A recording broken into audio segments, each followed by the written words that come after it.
New details this morning in the trafficking case against Sean Diddy Combs. Prosecutors now claiming that from behind bars, Combs has been trying to reach out to victims. Yeah, they came to Ben Affleck and they said, your wife's on these tapes. So that's something I can confirm to be fact. He said, I asked my partner for an Advil. He handed me the Advil. I woke up 22 days later. Combs is the person who poisoned them and put them in a coma. They like to keep memorabilia from these escapades. And, this is something that's a lot more common than people think amongst elite parts of society. Do you want to know where he is? If you want to know where he is, I'll tell you where he is, but he wants to surrender. He's here to surrender. You're legendary for the parties that you throw. I'm a legend, baby, for a whole bunch of things. Yes. You need locks on the doors. Okay, this is sounding kind of dangerous now. I lived with Sean Puffy Combs for a year. Hey, it was curious. I got a chance to see some things. Yeah, but you were 13. What were you seeing? I went there to see the lifestyle. Right. And I saw it. Justin, right now, he's having 48 hours with Diddy. Where we hanging out and what we doing, we can't really disclose. I had legal guardianship of Usher when, he did his first album. I don't have legal guardianship of him, but for the next 48 hours, he's with me. And we gonna go buck full crazy. In a dramatic turn of events, Sean Diddy Combs is facing renewed turbulence after one of his attorneys formally withdrew from the case amid mounting legal pressure and expanding allegations. The decision arrives at a critical moment, as investigations intensify and public scrutiny reaches unprecedented levels.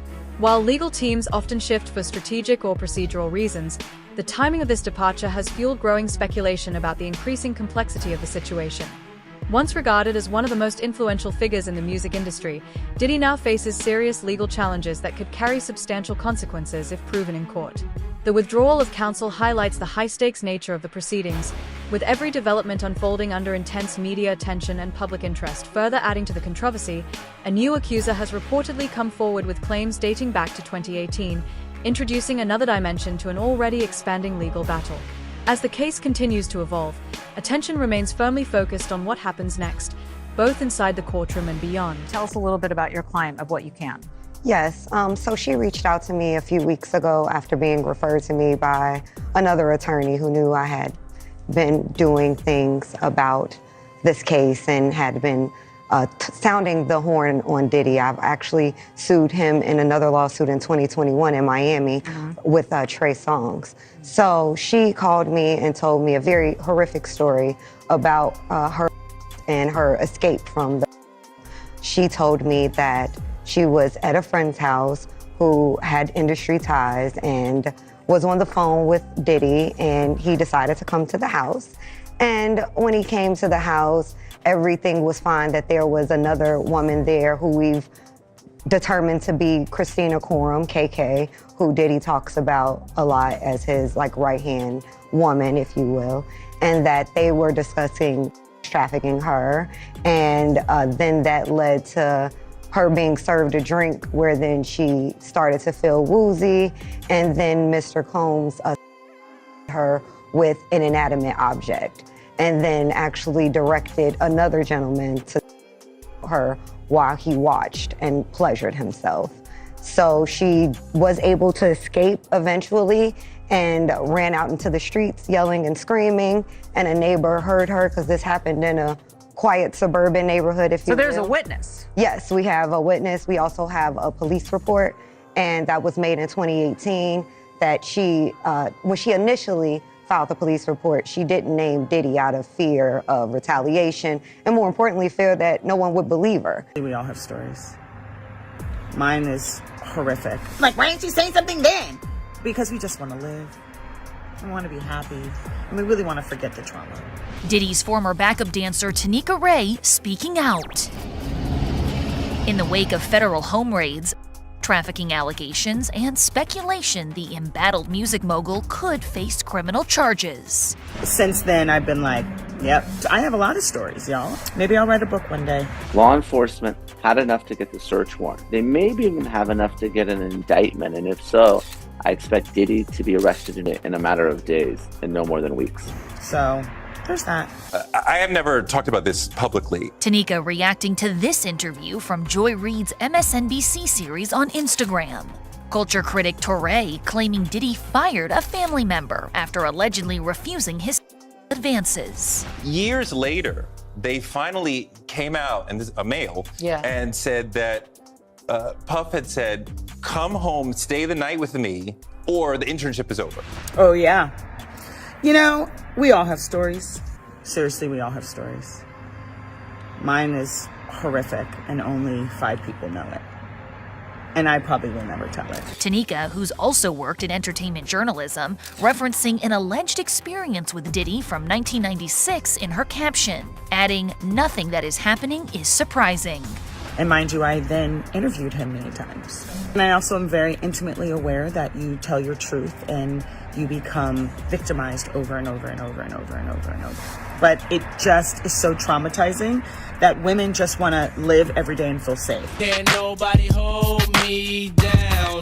This comes amid Diddy's looming legal saga. His attorney calling the Homeland Security search warrants, quote, a witch hunt with excessive show of force and hostility that led to a premature rush to judgment. The government likely has a very strong case against Diddy.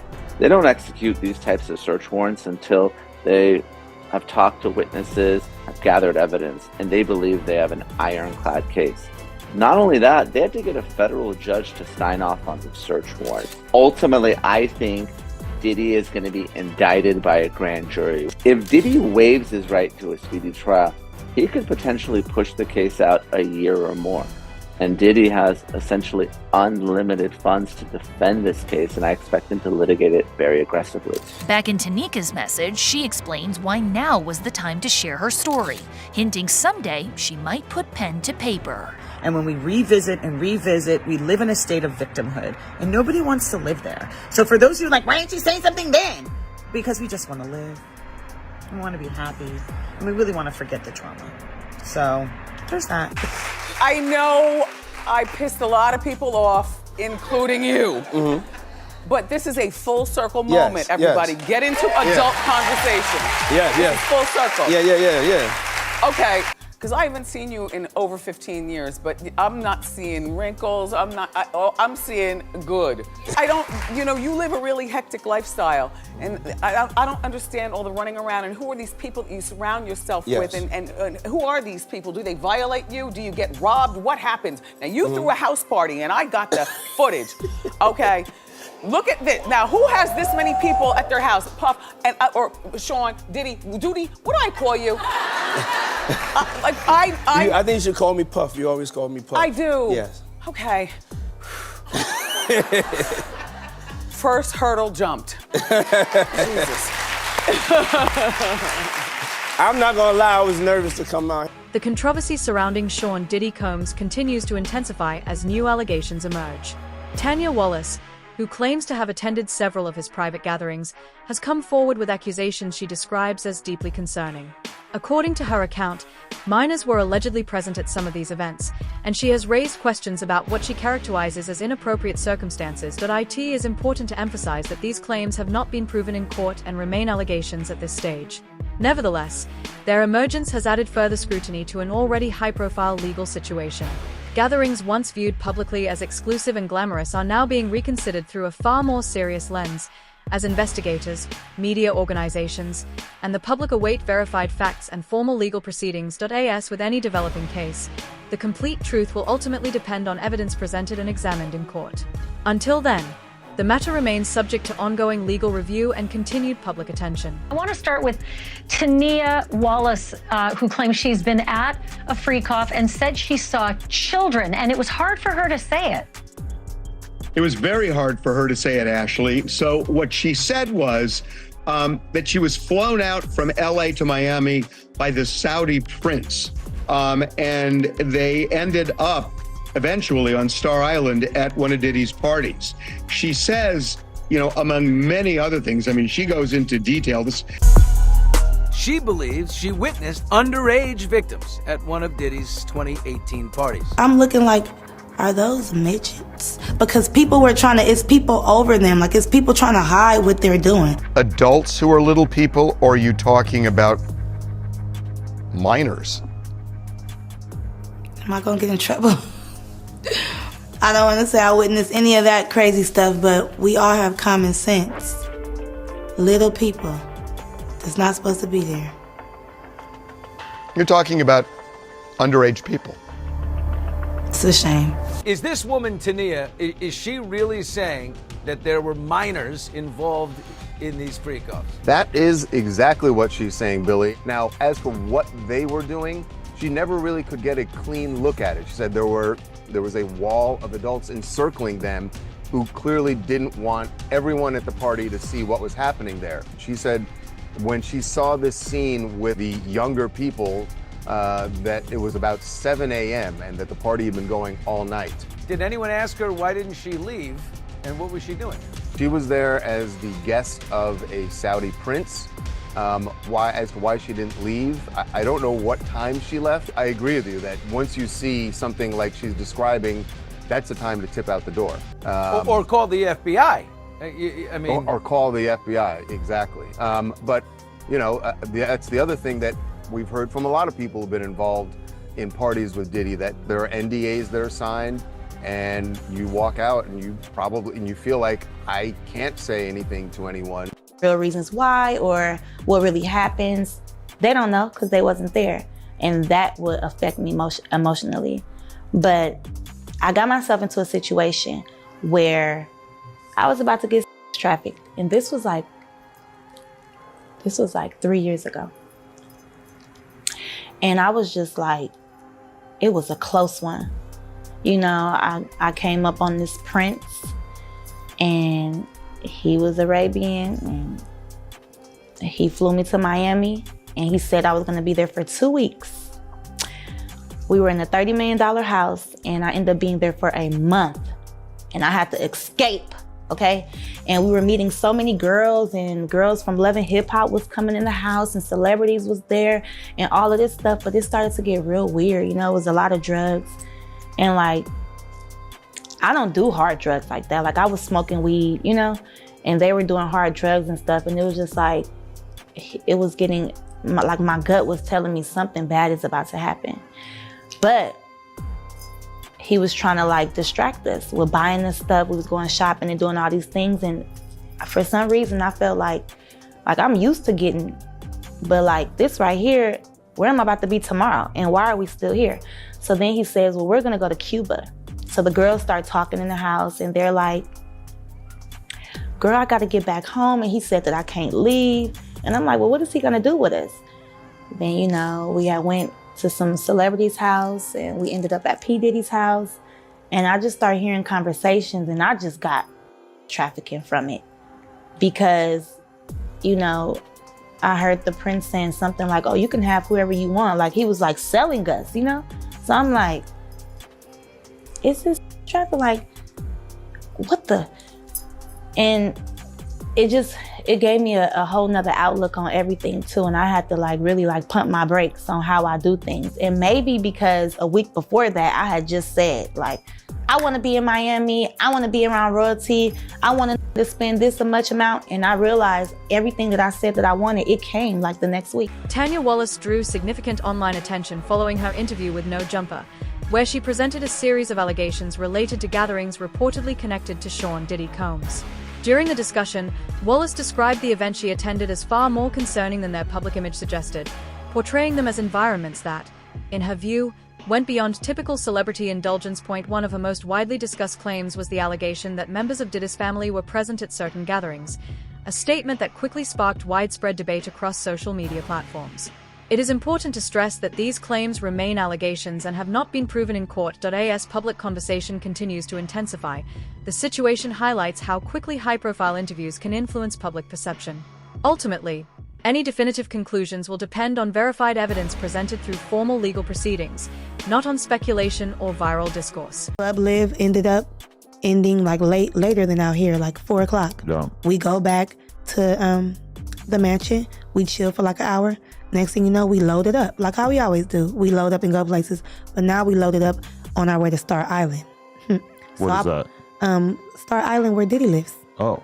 So that's where his freak off goes. It's just like a section of Miami, or it's like an actual island? It's actually, because the street has like a whole bunch of palm trees and stuff like that. Okay. Like, you know, I did TMZ. I just did a documentary for TMZ last week, right? Okay. And it's the, I seen you on the first one. Oh, they're doing a follow-up?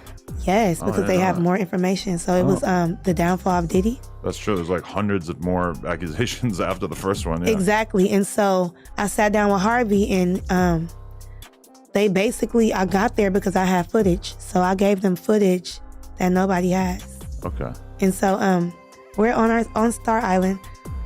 I'm in my Snap recording like, oh, Diddy's house is lit, da-da-da. But I haven't got in there yet. So I'm not knowing as soon as we get to the door that they were going to lock up our phones in bubble cases. We could hold it, but it's locked up. We can't use it. Right. So I'm like, what the So I walk in. Instantly, one of Diddy's sons, Christian, was like, you, come here. Now I'm walking with the girl that I brought. The other girls are walking behind me, but once we got in the house to the side door, it was a backyard, so everybody split up. And so the vibe is that the pretty girls, dudes will come up to him and kind of like make it clear, like, yo, you're getting invited to the latter tier of this party. Exactly. And they're giving out what, like little sandals? Exactly, that's what they were giving out. So when the son came up to me and said, you come here, or called me over there, I'm like, who, her? He's like, no, you. So I'm thinking like, why not both of us? But okay, whatever. He's like, take these shoes. The shoes, the robe shoes, white terry cloth robe shoes. They're like, oh yeah. And I'm like, what do I do with these? He like, this is how you get in the house. So I just took them, I carried them. And that's when Diddy came, like, just appeared. Now, when somebody walks behind you and rubs the side of you, you already know, like, what the? Yeah. You might as well hold me and pick me up. What was you about to do? Throw me in the pool? But everybody was already skinny dipping. That's nothing. When I walked in, before I seen Diddy, I'm just peeping out everything. House music going like a rave. Do, do, do, do, do. And it's real, real loud. It's 7 o'clock in the morning. People drinking mimosas, eating eggs and bacon in the goddamn pool. But naked though. And just walking around, and waitresses passing around drinks left and right. I was even holding the drink in my hand, and I don't even drink like that. Occasionally, but you know, so when he came up to me, he's like, how are you liking my house? And I'm like, I'm trying not to be starstruck, so I wasn't looking him in his eye. And so I was just having side conversations with him. He's, oh, you know, the prince been telling me a lot about you and da-da-da-da, like, but you need to go inside my house. Enjoy my house. And he's saying little stuff like, what's mine is yours and all of this stuff or whatever, right? So I tell my friend, like, girl, let me just go up in this house. You know, like, the wants me to go inside. Right. But I don't want to leave you out. So I'll be in there for a few minutes. I'll be right out. Walk up in there. This going on, that going on, a few things going on. So wait, like the main house is the party, and then there's a separate room or a separate section where the freak off is taking place? Separate section where the freak off is taking place. And you can't see this section from the main party? No, because you got to go inside the house. The party is like outside, and the party is inside too, but that's the freak off. Okay. So people that are just outside, they won't know what's going on. And you're talking about until you walk in. You're saying publicly fucking in multiple people. There's just like a couch. Exactly. And there's just some couple dudes fucking a bunch of girls? Yeah, and naked, everything. I mean, they not pulling shit to the side, trying to be discreet about it. No, this is like they in the room by themselves, tuning out everybody around them. Such a crazy concept to me because I have so much experience having on camera, but I can't imagine just being at a party and just wanting to have an where like a million other people could see you. It seems like such an obvious thing to be like, let's go in the other room. Right, but you know what? With the music and the drugs and the drink, do they even care? And I was thinking about that. Like if I'm gone off the Molly. I'm talking about gone, like like sure, a rave. Like I've been to these Hollywood parties. You know the parties where you go in Hollywood, like it's like different sections, like it's a R&B, not R&B, like a reggae side, then a techno house music side, then it's a regular mainstream side. Right. The music was loud as if as you go to different sections of the house, it's different shit going on, like a different tune of music. You get what I'm saying? Even as Sean Diddy Combs' legal team continues to dispute allegations and navigate growing public scrutiny, another sensitive topic has resurfaced online. The tragic death of Aaron Carter, who gained fame as a child pop star in the late 1990s, passed away at the age of 34. Authorities officially ruled his death an accident, citing drowning with contributing factors related to substance use. His passing deeply impacted fans and reignited broader conversations about the pressures of early fame, addiction, and mental health within the entertainment industry. Recently, social media speculation has attempted to connect Carter's name to wider controversies surrounding Diddy. However, there is no verified evidence or official finding that establishes any direct link between Carter's death and the allegations currently being discussed. These renewed online claims remain unconfirmed. As public interest continues to grow, it is essential to distinguish confirmed facts from speculation. Carter's death was formally investigated and ruled upon by authorities, and any additional claims circulating online should be treated with caution unless supported by credible evidence. Following developing news tonight in Lancaster, where pop star Aaron Carter has died at the age of 34. Yeah, the troubled performer grew up in the limelight, but he was in and out of rehab several times in his short life. Chris Wolf is live for us in Lancaster. He's got more on this. Chris? Yeah, Rick, MB, the street is now cleared. People have been moving in and out of that home behind me all day. And tonight we heard from some of those closest to Aaron Carter, and they all say the same thing. They all share stories of a very kind, loving, caring, humble, yet troubled young man.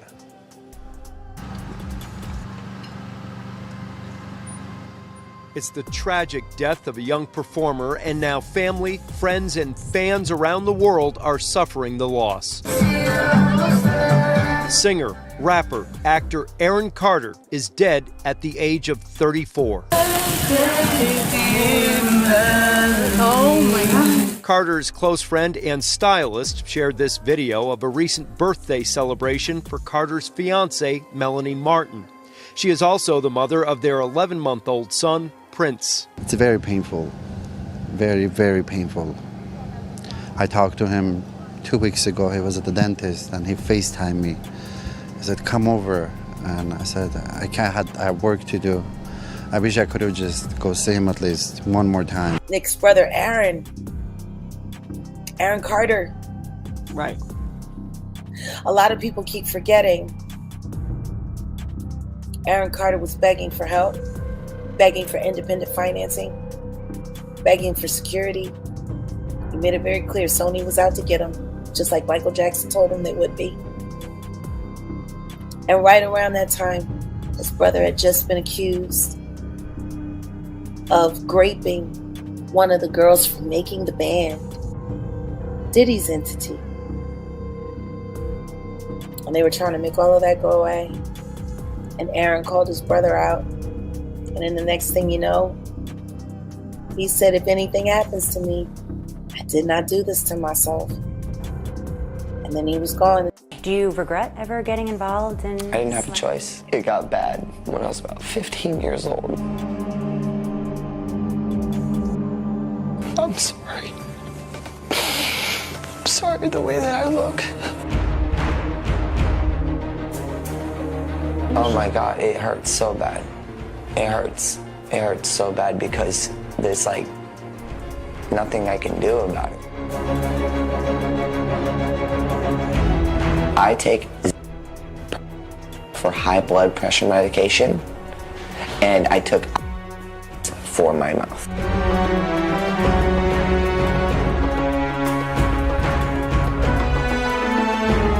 How would you feel every 2 seconds seeing a tweet? You go, oh, look at this. Oh.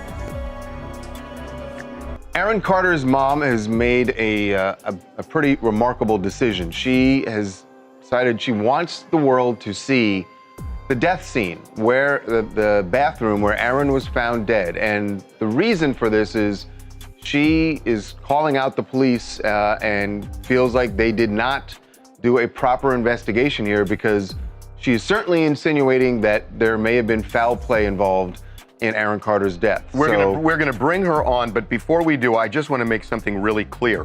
The police have said it was not foul play. They have not identified anybody as a person of interest, a suspect, anything like that. The operating theory is he was huffing and he overdid it and died in the bathtub. So that's the operating theory. she has a different point of view. Right. The photos that she has released show the bathtub.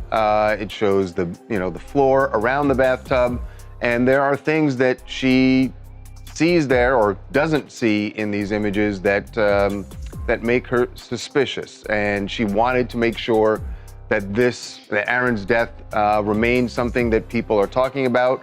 And I think she's insinuating she wants people to put pressure on the police to do a thorough investigation. So joining us now to talk about why she put these out is Jane Carter, Aaron's mom. Jane, welcome to TMZ Live. Thank you so much. So Jane, why don't you walk us through what troubles you about that scene, about the things that you saw in the photograph? And the things that you've heard happened in the house. Oh, well, the first day, I got a call. The first thing, I got a call from my daughter, Angel, and she said that Aaron was found in the pool. So then I found out later that he was found in a tub, and the stories just kind of kept changing. But Meanwhile, Sean Diddy Combs' once dominant business empire appears to be facing increasing pressure as his legal challenges continue. Reports indicate that bail has been denied multiple times, meaning he could remain in custody while proceedings move forward. Bail decisions are typically influenced by factors such as potential flight risk, public safety considerations, and the seriousness of the charges, so repeated denials often reflect the court's cautious approach to the case. Inside the courtroom, the legal battle has reportedly become more intense, with defense attorneys exploring every available procedural avenue in an effort to secure more favorable conditions for their client. At the same time, prosecutors continue advancing their case as investigations and related claims develop further. It is important to remember that all allegations remain subject to due process, and any determination of guilt or innocence will ultimately be decided in court. However, the ongoing developments have undeniably placed pressure on a figure once regarded as nearly untouchable within the music industry. As the case progresses, the final outcome will depend not on public opinion, but on the evidence examined before a judge and jury. I talked to you about that breaking news before the break. We are just learning that a judge has denied another one of rapper Sean Diddy Combs' requests to be released on bail. Remember, he's behind bars at the Metropolitan Detention Center in Brooklyn, waiting for his trial to get started next year in May. He's been detained for 2 months on charges of trafficking and racketeering, which he's pled not guilty to. Chloe Malas is following this for us. We were waiting for this decision. We got it in now. What do we know? All right. Well, it's 5 pages, and the takeaway here is that the judge is saying that no condition or combination of conditions will reasonably assure the safety of the community. And that was what New York prosecutors were saying. I was in court twice last week, and I listened to these prosecutors say that he was a danger to the community. And they showed that video, that surveillance video of him from 2016, brutally beating his then girlfriend, Cassie Ventura, saying that he has a propensity to violence, and that alone is a reason why we cannot agree to the proposed bail package. Now, his team had offered $50 million, a home of his in Miami as collateral, and they said that he would live in an apartment on Manhattan's Upper East Side, monitored by 24-hour security, that he would only talk to his attorneys, that he would only have, certain family members on a pre-approved list, and that, he would actually be under stricter conditions than he is at the jail in Brooklyn. But clearly, this is the third time. Yeah. This judge not buying it.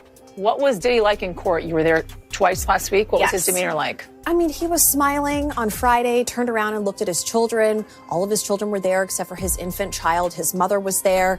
He looked a little thinner. He looked a little worse for wear, but he has seemed upbeat and positive. And a few days earlier on Wednesday, so a week ago today, his legal team had a win, because his team was able to say that New York prosecutors wrongly obtained 16 pages of notes from his jail cell during a routine sweep, that it had his defense strategy, it had witnesses that they planned to call at the criminal trial in May, and the judge agreed that those should have been protected under attorney-client privilege. So there was a feeling today among reporter friends of mine and people in the building here that, maybe there's a chance that the judge, given he's taking several days to think about this, he asked for both sides to write a letter, that he might release him. But this is the third time. His team were waiting for a response from them, from his legal team. They could appeal again. But we were talking to Danny Savalos earlier, and he said, they would have to propose something new and different to potentially be successful for a fourth attempt.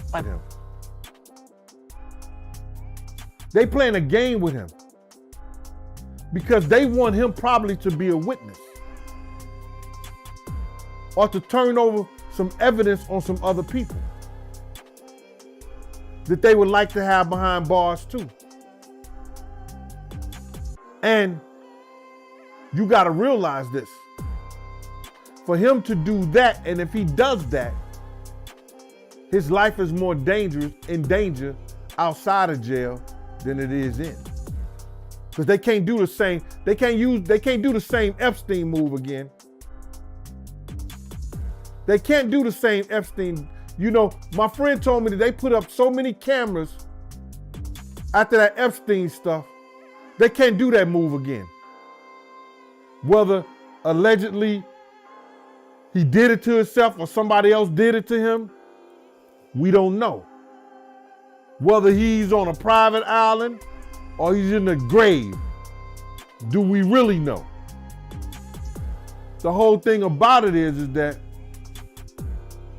he may be safer in jail if people are making his beds and he telling people to smile. He may be safer in jail than he is out. Man, I don't know. I thought he would have it hard, man, because since that was Brooklyn, and Brooklyn always stands up, and a lot of dudes from Brooklyn think that he led Big to his death. You understand? And by him being housed in Brooklyn, I thought that it would be real difficult for him. But, you know, money talks, bullshit walks. You're gonna hear about my party, they're gonna be shutting them down, they're gonna probably be arresting me, doing all types of crazy things just because we wanna have a good time. It ain't nothing but break it down racial barriers, break it down generation barriers. Ron Perlman talking to Jay-Z, Jay-Z talking to, you know what I'm saying? It just goes on and on. With investigations still ongoing, many questions remain about what new information could surface in the months ahead. As with any high-profile legal battle, speculation often moves faster than verified facts. But in the end, only evidence presented in court will determine what is true and what is not. What do you think happens next? Will new details emerge? Or will the courtroom be the only place where real answers are revealed? Share your thoughts in the comments below. We're closely following every development in this unfolding music industry story. If you want to stay updated on the latest updates, be sure to like, share, and subscribe so you don't miss what comes next. Until next time, stay informed, stay thoughtful, and keep it right here.